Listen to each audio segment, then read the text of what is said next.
بچوں کو جہنم سے بچانا ہے، اس کا طریقہ یہ ہے کہ ہم اپنے آپ کو اور اپنے بچوں کو دین کا علم سکھائیں، دین کا علم سکھائیں۔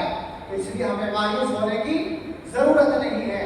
شیخ الہند حضرت مولانا محمود الحسن دیوبندی رحمۃ اللہ علیہ جب معاہدہ میں آپ نے جو ہے مشقتیں برداشت کی اور آپ رہا ہو کر تشریف لائے تو آپ نے فرمایا کہ میں نے قیدی کی اسیری کی حالت میں اور معاہدہ کی جیل میں معاہدہ کی تنہائی میں غور کیا ہے، مسلمانوں کی تباہی کے اسباب کیا ہیں، مسلمانوں کی تباہی کے اسباب کیا ہے؟ آپ نے فرمایا کہ ایک سبب یہ ہے کہ مسلمانوں نے اپنا تعلق قرآن کریم سے مضبوط نہیں کیا، قرآن کریم سے اپنا رشتہ نہیں جوڑا۔ ایک تو اس بات کی کمی ہے، اور آپ نے ایک فرمایا کہ اتحاد اور اتفاق کی کمی ہے۔ اگر مسلمان متحد ہو جائیں، متفق ہو جائیں اور قرآن پاک کی تعلیمات پر عمل کریں تو انشاءاللہ ہمارے تمام مسائل حل ہو جائیں گے۔ اس لیے ہمیں قرآن کریم کو، قرآن کریم کی تعلیمات کو اور اس کی ہدایات کو ہمیں سینے سے لگانا ہے۔ جناب رسول اللہ صلی اللہ علیہ وسلم کے بارے میں قرآن کریم نے ارشاد فرمایا لقد كان لكم في رسول الله أسوة حسنة لمن كان يرجو الله واليوم الآخر وذكر الله كثيرا۔ تحقیق کہ تمہارے لیے رسول اللہ صلی اللہ علیہ وسلم کی حیات طیبہ میں بہترین عملی نمونہ موجود ہے، بہترین عملی نمونہ موجود ہے۔ اس شخص کے لیے جو اللہ تبارک و تعالیٰ سے امید رکھتا ہو اور آخرت کی امید رکھتا ہو اور اللہ تبارک و تعالیٰ کو بکثرت یاد کرتا ہو۔ بزرگان محترم، اس لیے ہمیں قرآن پاک کی تعلیمات پر عمل کرنا چاہیے، اپنے بچوں کو حافظ قرآن بنانا چاہیے۔ قرآن کریم اللہ تبارک و تعالیٰ کی عظیم الشان کتاب ہے۔ یہی وہ قرآن ہے کہ صحابہ کرام رضی اللہ عنہم نے اس قرآن کریم کے ذریعے سے انقلاب عظیم برپا کیا۔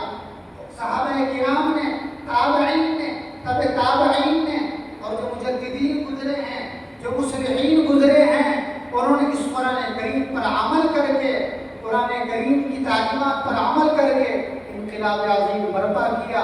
اس لیے ہمیں گھبرانے کی ضرورت نہیں ہے، ہمارے پاس کتاب اللہ ہے، ہمارے پاس سنت رسول اللہ ہے۔ اخیر میں اللہ تبارک و تعالیٰ آپ حضرات کی تشریف آوری کو قبول فرمائے۔ اللہ تبارک و تعالیٰ اس ادارے کو ہر قسم کی ترقیات سے نوازے۔ اللہ تبارک و تعالیٰ آپ حضرات کے آنے کو قبول فرمائے۔ اللہ کے فضل و کرم سے، اللہ کی توفیق سے چند بچوں نے قرآن پاک کو جو ہے حفظ کیا ہے۔ قرآن کریم کے بے شمار فضائل ہیں، بے شمار مناقب ہیں۔ اللہ کے رسول صلی اللہ علیہ وسلم نے ارشاد فرمایا خیرکم من تعلم القرآن وعلمہ، تم میں سب سے بہترین وہ شخص ہے جو قرآن کریم کو سیکھے اور اس کو سکھائے۔ ایک حدیث پاک میں جناب رسول اللہ صلی اللہ علیہ وسلم نے ارشاد فرمایا ان هذا القرآن مأجورۃ اللہ فمن دخل فیہ فہو آمن۔ بے شک یہ قرآن کریم اللہ تبارک و تعالیٰ کا دسترخوان ہے، اللہ تبارک و تعالیٰ کا دسترخوان ہے۔ جو اس میں داخل ہو جاتا ہے وہ جو ہے مامون ہو جاتا ہے، وہ محفوظ ہو جاتا ہے۔ اس لیے میں مبارکباد پیش کرتا ہوں ان حفاظ کرام کو، ان کے والدین کو اور ان کے اساتذہ ذیشان کو کہ اللہ تبارک و تعالیٰ کے فضل و کرم سے اس عظیم نعمت کو ان بچوں نے جو ہے قرآن کریم کے جو ہے الفاظ کو اپنے سینوں میں محفوظ کیا ہے۔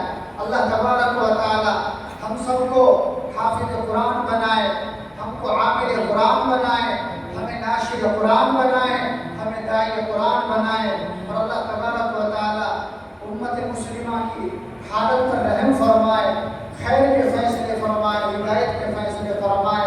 اللہ تبارک و تعالیٰ اس ادارے کو اللہ تبارک و تعالیٰ ہر قسم کی ترقیات سے نوازے، ان حضرات کے فیوز کو جاری فرمائے، اور اللہ تبارک و تعالیٰ ہم سب کی حاضری کو قبول فرمائے۔ وما علینا